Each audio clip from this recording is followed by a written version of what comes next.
امی کی کہانیاں۔ اگر ہماری ویڈیوز آپ کو پسند آئیں تو پلیز سبسکرائب کرنا مت بھولیے گا۔ السلام علیکم پیارے ساتھیوں، آج ہم جو کہانی سنانے والے ہیں اس کا عنوان ہے آخری وقت۔ پرانے زمانے میں ایک بادشاہ نے ارادہ کیا کہ اپنے تمام امراء کے ساتھ سوار ہو کر نکلے۔ اس نے اپنے ساتھیوں اور امراء کو حکم دیا، سب لوگ روانگی کا سامان تیار کر لیں، اور خادم کو حکم دیا، بہترین کپڑے نکالیں جو شاہانہ زیب و زینت والے ہوں، اور اپنے مشہور اور معروف گھوڑے نکلوائے۔ اس نے وہ لباس لیا جو اسے بہت پسند تھا، اور وہ گھوڑا جسے وہ بہت ہی بہترین سمجھتا تھا تیار ہوا، موتیوں اور یاقوت کا ہار گلے میں ڈال کر جلوس کے ساتھ روانہ ہو گیا۔ اپنی یہ آن بان شان و شوکت دیکھ کر وہ گھمنڈ کرنے لگا۔ اتنے میں ابلیس یعنی شیطان اس کے پاس آیا اور اس کے نتنے پر یعنی ناک پر اپنا ہاتھ رکھ کر اس کی ناک میں غرور اور تکبر کی ہوا پھونک دی۔ اب وہ اپنے دل میں ڈینگے مار کر کہنے لگا، دنیا میں مجھ جیسا کون ہو سکتا ہے؟ اسے نہ اکڑتا ہوا اور تکبر کے ساتھ چلتا چلا جا رہا تھا۔ اس کے سامنے ایک شخص پھٹے پرانے کپڑے پہنے ہوئے آیا، سلام کیا۔ بادشاہ نے جواب دینا تو دور کی بات، اس کی طرف نظر اٹھا کر بھی نہ دیکھا۔ اس شخص نے بادشاہ کے گھوڑے کی لگام پکڑ لی۔ بادشاہ نے منہ بگاڑ کر کہا، اپنا منہ ہٹا، معلوم بھی ہے کہ تو نے کس کی لگام پکڑی ہے؟ اس شخص نے کہا، مجھے تجھ سے ایک کام ہے۔ بادشاہ نے کہا، صبر کر لے، جب میں گھوڑے سے اتروں گا تو پوچھ لوں گا۔ اس نے کہا، ایک راز کی بات ہے جو میں تیرے کان میں کہنا چاہتا ہوں۔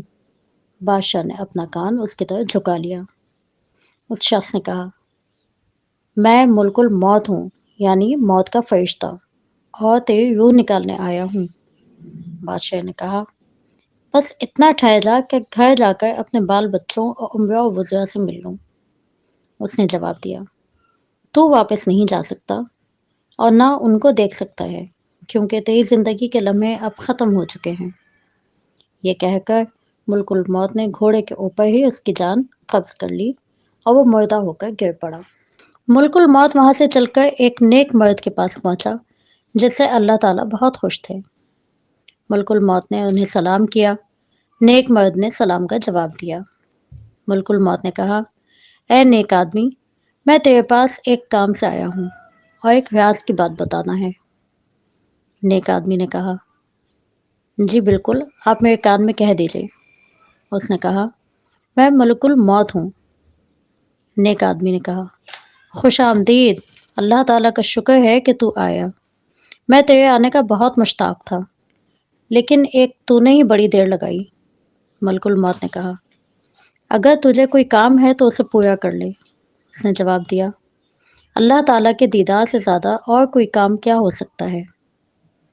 ملک الموت نے پوچھا، میں کس حالت میں تیری روح نکالوں؟ کیونکہ مجھے حکم ہے کہ تو جس طرح چاہے میں اس طرح تیری روح نکالوں۔ اس شخص نے کہا، مجھے وضو کر لینے دے، میں نماز پڑھ لوں، اور سجدے کی حالت میں تو میری روح قبض کر لینا۔ ملک الموت نے کہا، پروردگار کا حکم ہے کہ تیری روح تیری مرضی سے تیری خواہش کے موافق قبض کروں، اور میں یوں ہی کروں گا جیسا تو کہتا ہے۔ نیک مرد اٹھا، وضو کر کے نماز پڑھنے لگا۔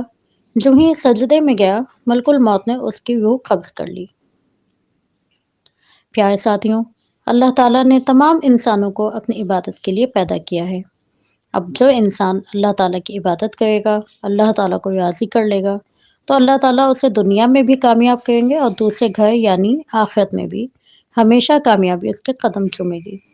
اور اگر معاملہ اس کے الٹ ہوا کہ انسان اپنے مقصد کو بھول کر غرور اور تکبر کرنے لگے، تو اللہ تعالیٰ اس کی دنیا بھی خراب کر دیں گے اور آخرت بھی برباد ہو جائے گی۔ پیارے ساتھیوں، آپ سب کو یقیناً آج کی کہانی بہت پسند آئی ہوگی۔ کل ملیں گے پھر ایک نئی کہانی کے ساتھ۔ تب تک اللہ تعالیٰ آپ کا حافظ اور نگہبان۔